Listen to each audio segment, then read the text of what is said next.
넘겨주세요. 네. 오늘 말씀은 좀 우리의 영혼의 상태를 한번 좀 점검해보는 그런 시간을 좀 삼으려고 합니다. 그래서 말씀 제목이 내 영혼은 건강합니까? 라는 제목으로 말씀을 나누려고 해요. 먼저 우리 앞뒤 잡는 사람들이랑 이렇게 인사했으면 좋겠습니다. 당신의 영혼은 건강하십니까? 인사해 보습니다. 시작. 당신의 영혼은 건강하십니까? 네. 네, 말씀 시작 전인데도 벌써 요단강변을 건너가려고 하시는 분들이 계시는데, 자, 오늘 말씀을 전하기 전에 좀 세대에 대해서 좀 세대라는 말 아시죠?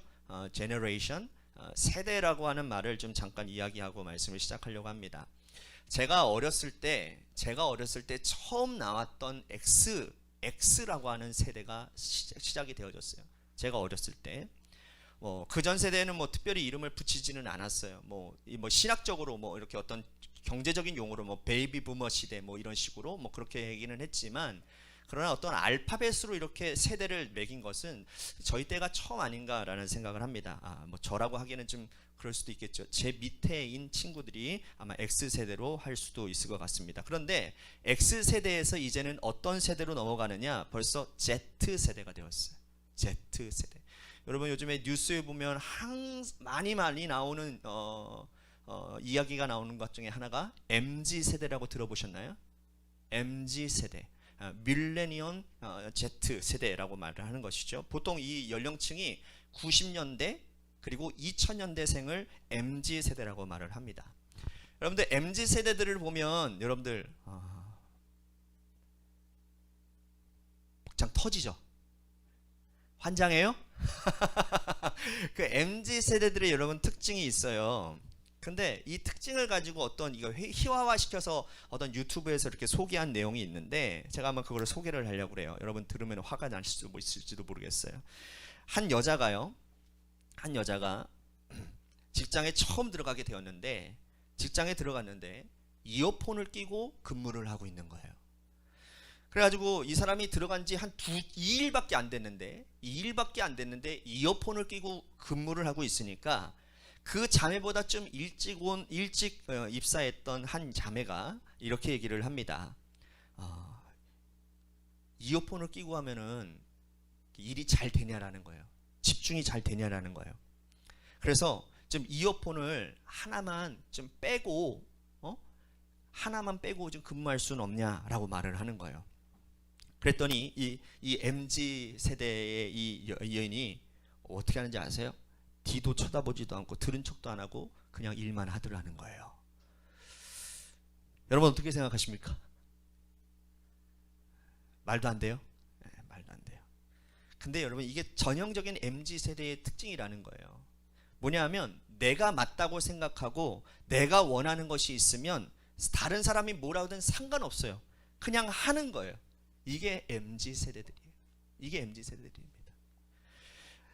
이렇게 세대가 다르다라는 거예요. 그래서 우리나라도 보이지 않게 이 세대 간의 갈등이 굉장히 많이 있다고 할 수 있죠. 그런데 여러분들께 제가 좀 드리고 싶은 말씀이 있는데, 다른 세대를 너무 판단하려고 하는 것보다 여러분 자신의 세대, 나의 문제부터 좀 돌아보는 자세가 있어야 된다고 생각을 하는 거예요.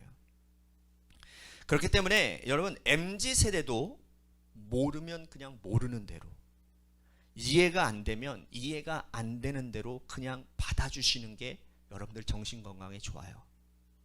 네. 여러분 우리 사회에서 직장생활 하시는 분들, 그죠? 사회생활 하시는 분들, 제 친구들 가운데도 저한테 그런 얘기를 종종 하는 때가 있어요. 자기도 젊지만 이 MZ 세대에 정말 이해가 안 되고 걔네들만 보면 우라통이 터진다라는 거예요. 그러면서 하는 말이 뭐냐면, 직장에서 여러분 퇴근하는 시간이 되면 인사도 안 하고 그냥 간다라는 거예요. 그러면 어떻게 해야 되느냐? 그냥 가게 내버려 둬야 된다라는 거예요. 거기다 대고 인사하라고 가라 하고선 나중에 가라 이러면 굉장히 자기 자신이 구차해져 버린다라는 거예요. 근데 너무나도 재밌는 건 뭔지 아세요? 그 특별한 그 MZ 세대도 가는 거예요. 그 세대도 시간이 흐르면 걔네들도 뭐가 되는 거예요? 꼰대가 되는 거예요. 그죠? 네. 그럼 Z세대 다음에는 뭘까요? 뭐가 나올까요? 알파 세대가 나오지 않겠어요? 이 알파 세대들은 누구일까? 생각해 보니까 지금 초등학생인 우리 하소미, 하이미, 이런 애들이 여기 있는 학생들에게 뭐라고 하는 거예요? 꼰대라고 얘기를 하는 거죠. 예. 네. 그 아이들이 알파 세대, 베타 세대가 돼서 오겠다라는 거예요. 자, 그러니까 다 특징을 가지고 있지만 세대들마다 다 특징들이 있고 또 그것은 지나가기 마련이라는 거죠. 마련이라는 거예요. 자, 제가 왜 이 이야기를 하느냐? 그러면 오늘 우리가 살아가는 세대의 특징은 뭘까요? 제독 철학자인 한병철 교수님이 피로사회라는 책에서 이렇게 첫 마디를 하고 있습니다. 시대마다 그 시대에 고유한 주요 질병이 있다라고 말을 해요. 여러분, 이 시대의 질병은 뭘까요?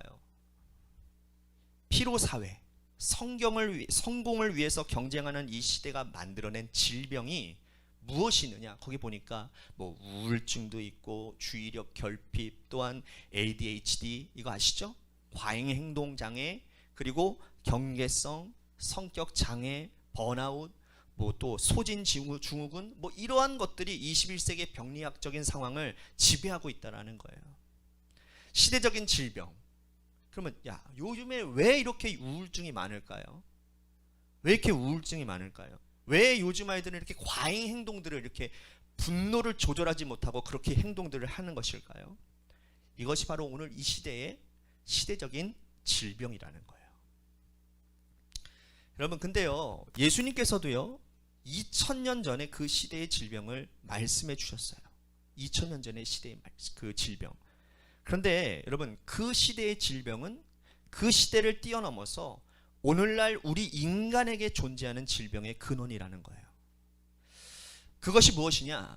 바로 영혼의 무감각이라는 거예요. 영혼의 무감각. 영혼이 감각이 없는 거예요. 영혼이 아무리 기쁘게 말을 해도 기쁨을 느끼지 못하고, 그리고 마땅히 슬퍼해야 될 그러한 일 가운데, 우리가 마땅히 회개해야 될 그런 가운데 그러한 감정을 느끼지 못하는, 바로 그러한 영혼의 무감각성. 여러분, 이 당시에 이스라엘 사람들은 굉장히 뜨겁게 종교적으로 열정적이었어요. 지금 이 시대에 아무리 잘 믿는다고 해도요, 여러분, 유대인들의 열정을 따라갈 수 없을 뿐만 아니라 그 유대인들 가운데서도 여러분들 바리새인들 같이 완전히 하나님께 헌신된 사람을 따라갈 수는 없는 거예요. 여러분, 그렇게 하라고 한다면 여러분들 다 교회 그만둘걸요. 신앙생활 못할 수 있어요. 겉으로 보기에는 가장 뜨거운 시대, 가장 열심인 시대였지만 예수님은 그 안에 있는 심령을 지적하고 계시더라는 거예요. 하지만 그들의 심령은 뭐예요?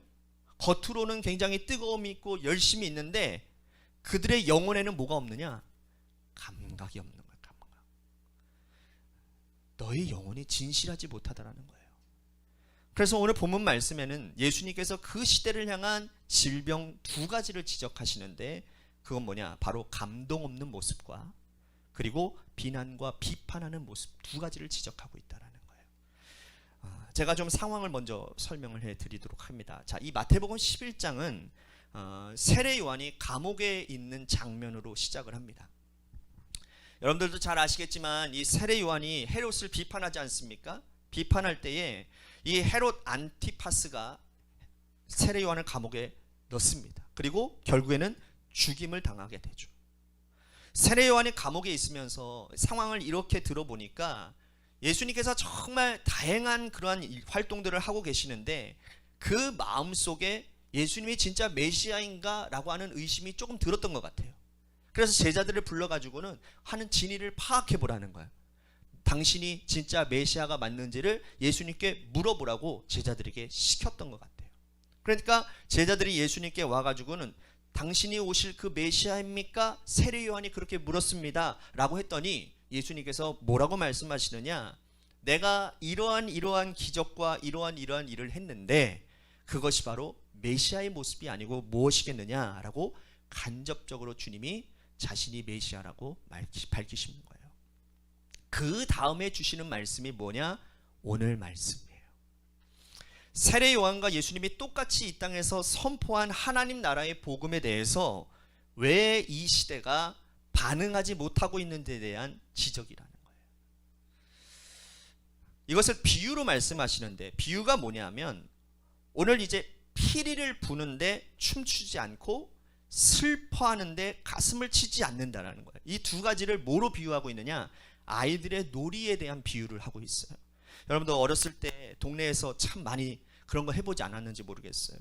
친구들과 이제 바깥에 나가면 지금 아이들이 있으면 같이 이렇게 놀이를 하는 것을 하지 않습니까? 소꿉장난을 하다 보면 뭐 지금은 기억나지 않는데 제가 아이들과 참 결혼을 많이 했어요. 그래서 오늘 나랑 결혼하자 하면 결혼하는 거예요.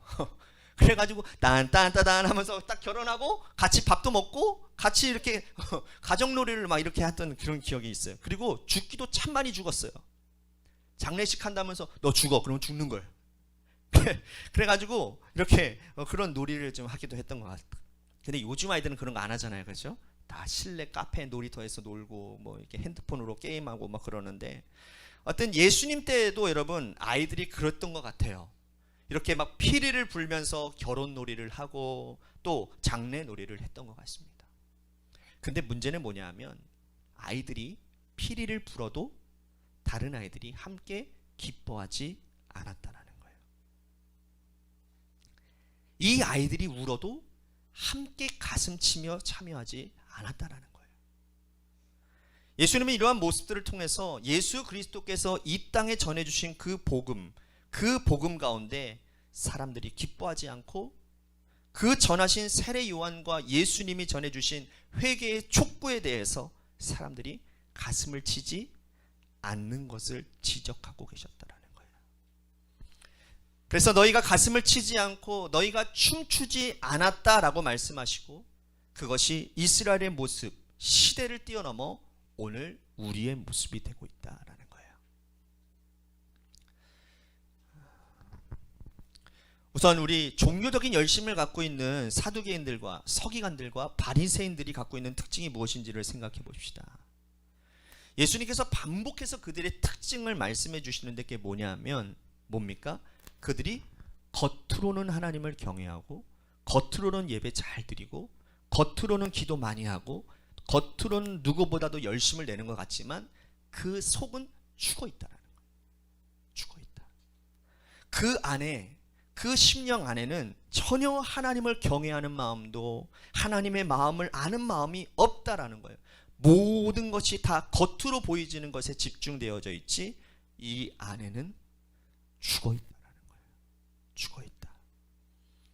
여러분 오늘 우리 안에 감동이 있으십니까? 감동이 있으십니까? 다음 주부터 대강절 절기가 시작이 됩니다. 예수님을 기다리는, 예수님의 오심을 여러분들 기대하며 감동이 있는 여러분들 되시기를 바라겠습니다. 건강한 영혼은 성령께서 거하시는 영혼이에요.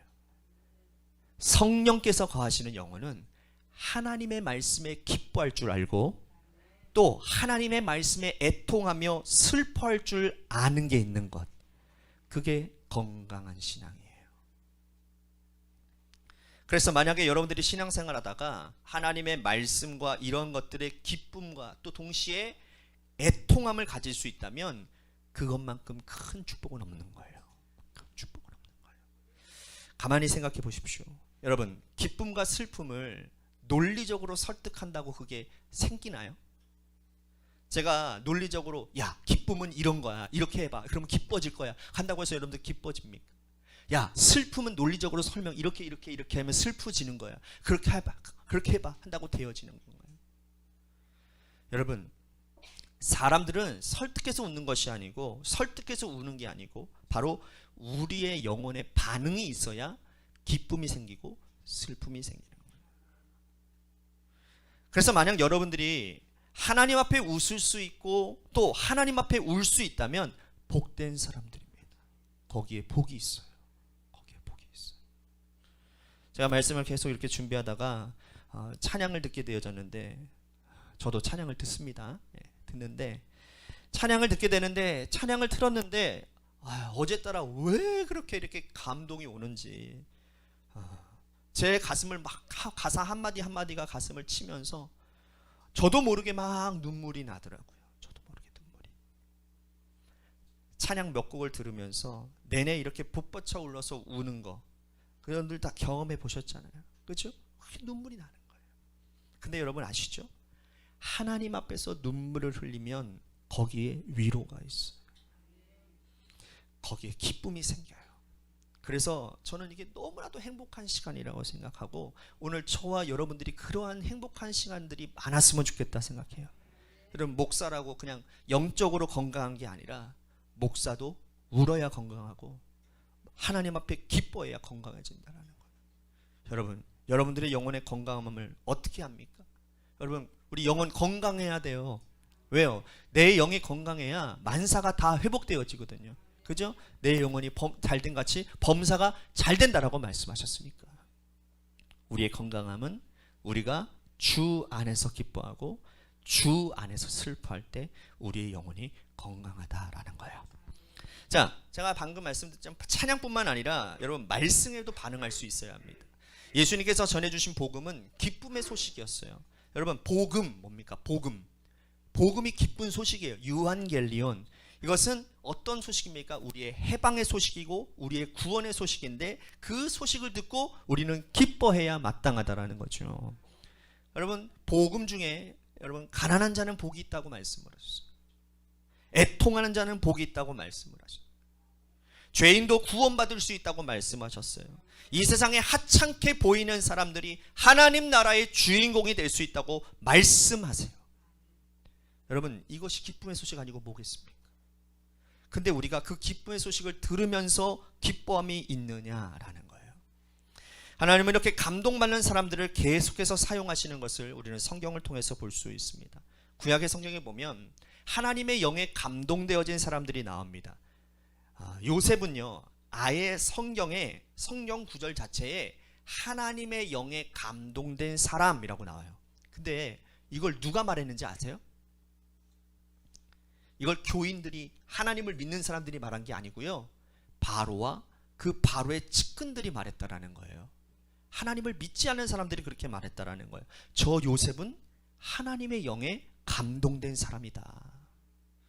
여러분, 그래서 감동이 있다라고 하는 것은요, 다른 말로 하자면 능력이 있다라는 말이에요. 능력이 있다. 그리스도의 능력은 뭡니까? 하나님의 말씀에 감동받는 것이 우리의 능력이라는 거예요. 근데 그 능력은 교회 안에서만 제한되어지는 것이 아니라 세상에서도 힘을 갖는다라는 거예요. 그래서 요셉이 세상에 뭐가 됩니까? 총리까지 오르게 되어졌어요. 그것이 그를 통해서 많은 사람들이 구원을 받게 되어지는 역사가 일어났어요. 왜 그렇습니까? 그의 영혼이 하나님의 영에 감동되어졌기 때문이에요. 그래서 하나님 말씀에 반응하여 감동하는 사람은 이 세상과 하나님 나라에서 크게 쓰임받는 사람들이 된다, 그 말이라는 거죠. 하나님도 지금 사람을 찾고 계십니다. 하나님의 영에 감동되어진 사람을 찾고 계십니다. 그 사람들 한 사람 한 사람들이 여러분들이 되기를 주님의 이름으로 축복합니다. 자, 예수님도 그러셨지만 세례 요한도 그랬지만 회개를 선포했습니다. 천국이 가까이 왔다라고 말씀하시면서 회개하라고 말씀을 하셨죠. 그런데 바리새인들이 회개했던가요? 아니에요. 바리새인들은 끝까지 자신들은 의인인 줄 알았습니다. 끝까지 예수님은 잘못했다라고 얘기를 해요. 오직 자기들이 하나님 앞에 정말 바로 사는 자기들만이 의인이었던 것이죠. 이들은 예수님의 이 부르심에 슬퍼한 적이 없었어요. 가슴을 친 적이 없었습니다. 여러분, 말씀 들으면서 내 가슴을 쳐야지 남의 가슴 치면 안 됩니다. 나를 향한 말씀으로, 나를 향해 말씀하셔서 주님, 내가 아파하고 내가 슬퍼하고 내가 괴로워해야 되는 말씀이지, 이 말씀은 우리 김 권사, 우리 박 권사 누구가 들어야 될 말씀이네, 그렇게 해서는 안 되는 거예요. 바리새인들의 특징이 바로 그거거든요. 너희들은 회개해라, 나는 괜찮다라는 거예요. 구약에 보면 니누의 기적이 나와요. 니누의 기적이 뭡니까? 요나가 물고기 뱃속으로 나와서 하나님의 말씀을 전하러 이제 니누에로 가게 되죠. 그런데 하나님이 뭐라고 말씀하시느냐? 40일 후면 무너지게 될 것이다, 회개하라 라고 선포하라고 말씀을 하셨어요. 근데 니누에를요, 여러분 가로질러도 3일 걸리는 거리인데, 큰 성읍인데 요나는 며칠만 하느냐? 하루만 해요. 하루만 복음 전합니다. 그것도 그냥 건성건성 복음 전하는. 야, 회개해. 하나님이 너희들 진노하신대. 회개해. 니네들 죽든지 말든지 상관없어. 그냥 나는 전했을 뿐이야. 그렇게 하는 거예요. 근데 니느웨가 어떻게 됩니까? 뒤집어지지요? 뒤집어집니다. 회개하라 했더니 아이들부터 시작해서 어른들까지, 임금부로부터 시작해서 모든 사람들이, 또한 짐승들까지 굵은 베옷을 입고 통에 자복하는 역사가 일어났어요. 그랬더니 거기에서 무슨 일이 일어납니까? 멸망이 아니라 거기에 구원이 임하게 되었다라는 거예요. 사랑하는 성도 여러분, 슬퍼하는 자들에게는 구원의 은혜가 임합니다. 오늘 여러분들의 삶의 문제를 가지고 하나님 앞에 애통하는 심령으로 나아가 보십시오. 그곳에 구원이 있습니다. 그곳에 회복이 있습니다. 여러분들이 가지고 있는 어떤 죄의 문제를 가지고 애통해 보신 적 있습니까? 눈물을 흘리며 통해 자복하신 적 있으십니까? 하나님이 그 순간 여러분들의 영혼을 새롭게 하실 겁니다. 새롭게 하실 거예요. 따라합시다. 회개하면 바뀐다. 또 어떻게 바뀌는지 아세요? 회개하면요, 하나님이요 뜻을 바꾸세요. 놀랍지 않아요? 우리가 하나님의 뜻을 바꿀 수 있는 존재라는 거예요. 여러분, 다시 말씀드립니다. 회개하면 바뀝니다. 감사하면 바뀝니다. 이것이 우리가 누려야 될 은혜 중에 큰 은혜 중에 하나라는 거예요. 근데 이 시대가 예수님 시대뿐만 아니라 지금 이 시대도 슬퍼할 줄을 몰라요. 여러분, 눈물 펑펑 흘리면서 기도해 보신 적 언제이십니까? 까마득하시죠? 슬퍼하라는 거예요.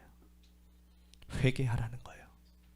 회개하지 않으면, 슬퍼하지 않으면 우리는 우리 죄의 무게를 느끼지도 못하고 결국은 우리의 영혼이 죽게 된다라는 거예요. 다윗은 슬퍼할 줄 아는 사람이었어요. 그의 대적이었던 사울의 죽음에도 그는 진실로 슬퍼했습니다. 그런데 자기의 죄에도 슬퍼했던 사람이에요.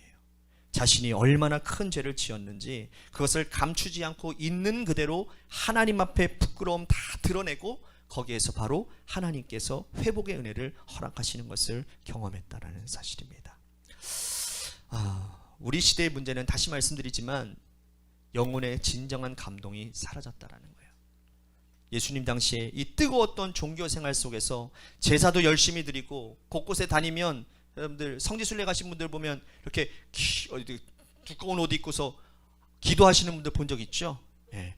길거리에 기도하는 사람들도 많았고, 그리고 금식하는 사람들도 많았고, 죄를 뒤집었으며 하나님 앞에 간절히 나가는 사람들도 많이 보였지만, 보이는 것으로는 어느 때보다 뜨거웠던 시대였지만 정작 복음이 선포되어지는, 회개가 선포되어지는 주님 앞에서 그들은 춤을 추지 않고 그들은 가슴을 치지 않았다라는 사실입니다. 여러분, 오늘 여러분들의 영혼은 어떠하십니까? 여러분들의 영혼이 굳어 있지는 않습니까? 영혼이 죽어 있는 사람들은 감동이 없어요.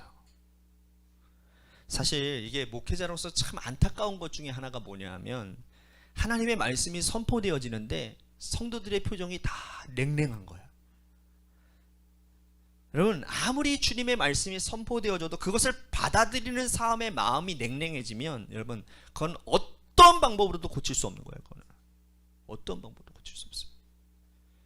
아무리 열심히 하고 노력을 하고 사람들을 많이 알고 그 교회에서 높은 자리에 있어도 그것이 신용이라면, 겉으로 보이지는 것에 불과하다면, 마음은 냉랭하다면 거기 영혼은 무슨 건강함이 있겠냐라는 것입니다.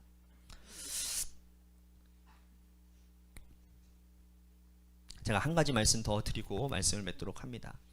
제가 이 말씀을 준비하면서 사실은 영혼의 감동에 이제 초점을 맞추고 준비를 했지만, 제가 이 말씀을 자꾸 읽다 보니까 이것이 과연 남을 향한 메시지인가 아니면 나를 향한 메시지인가 라는 생각을 한번 해보게 되었다라는 거예요. 다시 말씀드리자면, 이 시대의 특징을 말하자면 감동받지 않는 사람들만 비난하는 것은 적절하지 않다라는 거예요.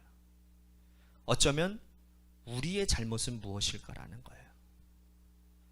우리의 잘못은 어쩌면 감동받지 않는 그것이 문제가 아니라 우리가 피리를 불어야 될 사람들인데 피리를 불지 않았다라는 거예요. 우리가 먼저 울어야 되는 사람들인데 울지 않았지는 않았을까? 여러분, 교회와 세상이 점점 멀어지는 것을 느끼고 계신가요? 이 세상의 모든 미디어와 권력들은요, 지금 교회와 세상을 점점 갈라놓고 있어요. 멀어지는 세상을 향하여서 우리는 어떤 마음을 갖고 있습니까? 안타까운 마음입니까? 아니면 그저 저 사람들은 저 사람대로 살고 나는 나대로 살자라는 마음입니까? 제가 볼 때 후자에 가까울 때가 참 많은 것 같습니다. 그냥 우리는 교회 다니니까, 교회 다니면서 우리는 예수님 믿으니까 예수 잘 믿으면서 잘 살자. 여러분, 그것이 바른 태도이겠습니까? 저는 그렇지 않다고 생각해요. 우리가 이 시대에 감동 없는 세대지만 우리가 계속해서 해야 될 일은 뭡니까? 우리는 주님의 복음의 피리를 불어야 되는 사람들이라는 거예요. 우리는 주님의 복음 앞에서 눈물 흘려야 되는 사람들이라는 거죠. 비록 사람들이 감동하지 않고 함께 춤추지 않고 함께 울지 않아도 우리는 그것 가운데서 기뻐할 수 있는 사람들이 되어야 되고 그것 가운데서 울어야 되는 사람들이라는 거예요. 제가 요즘에 한 번에 한 사람이라는 책을 좀 읽었는데, 카일 알드먼이라고 하는 제자입니까? The fan or 뭐죠? The disciple? 제자입니까? 팬입니까? 라는 그 책을 읽었는데, 그 책의 저자의 책을 읽었는데, 거기에 나오는 이야기를 한번 제가 말씀을 드립니다. 이 책 제목의 뜻이 뭐냐면, 자, 이분이 목회를 하다가 어떠한 필요가 있는 한 사람을 만나게 되었는데 교회가 그 사람을 도와주지 않았어요. 이유를 알아보니까, 교회 행정한테 물어보니까 공평하게 다 못 도와주는데 저 사람만 할 수 없다라고 해서 안 도와줬다라는 거예요. 그래서 이 목사님이 충격을 받았다라는 거예요. 그게 뭐냐? 한 사람을 도와주는 것이 교회의 일 아니냐? 모두가 안 된다고 저 사람도 안 되는 거 하는 것이 교회의 일이겠느냐 하면서 이분이 이 제목을 쓴 거예요. 한 번에 한 사람. 근데 제가 그 책을 읽으면서 한 가지 이야기를 좀 소개를 하려고 하는데요, 이런 내용이 나오더라고요. 이 목사님이 교도소 사역을 좀 하셨어요. 교도소에 가서 말씀을 전하는 사역을 했죠.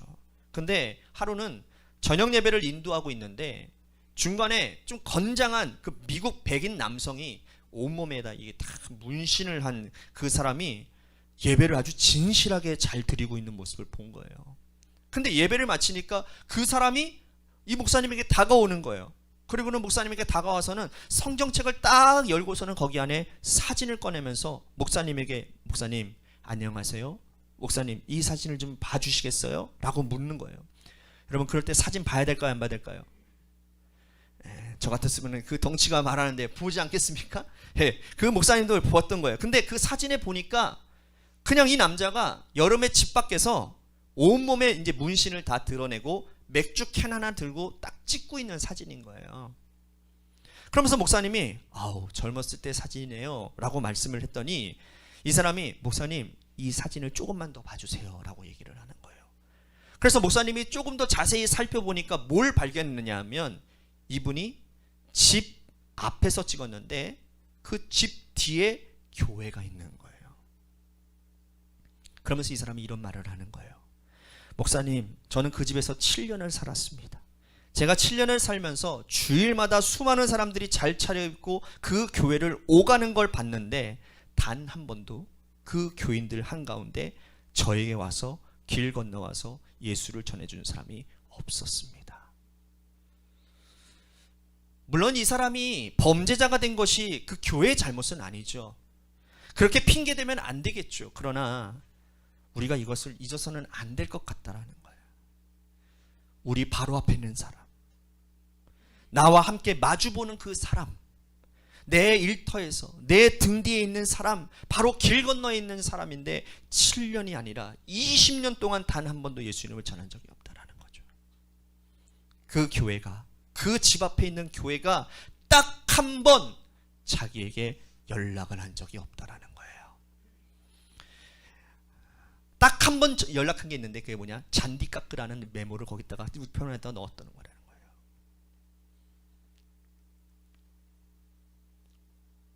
여러분, 왜 우리는 길 건너 가는 사람에게 예수님을 단 한 번도 소개하지 않았을까요? 그냥 감동이 없는 줄 알고, 너는 나랑 다른 사람이니까. 저 사람은 세상 사람이고 나는 교회 다니고 우리는 전혀 다른 부류의 사람이니까, 우리는 만날 일 없으니까 그냥 끝나버리는 겁니까? 이것이 단지 전도만입니까? 성도들 안의 커뮤니케이션에도 마찬가지 아니겠습니까? 바로 앞에 있는 사람들이 표정을 봤는데 정말 힘들어하는 표정이 보인다고 한다면 그 사람의 손을 부여잡고 기도해 줘야 되는 거 아닙니까? 함께 그 자리에서 함께 손을 잡고 기도해 줘야 되는 거 아닙니까? 한 사람이 기뻐하는 일들이 있다고 한다면 다 같이 모여서 함께 기뻐하는 일들이 있어야 되지 않겠습니까? 누가 하는 게 아니라 내가 해야 되는 거예요. 내가. 근데 우리 교회는 그걸 잘하고 있기 때문에 뭐 소용없죠. 내가 해야 되는 거예요. 내가 비리를 불어야 되는 거예요. 내가.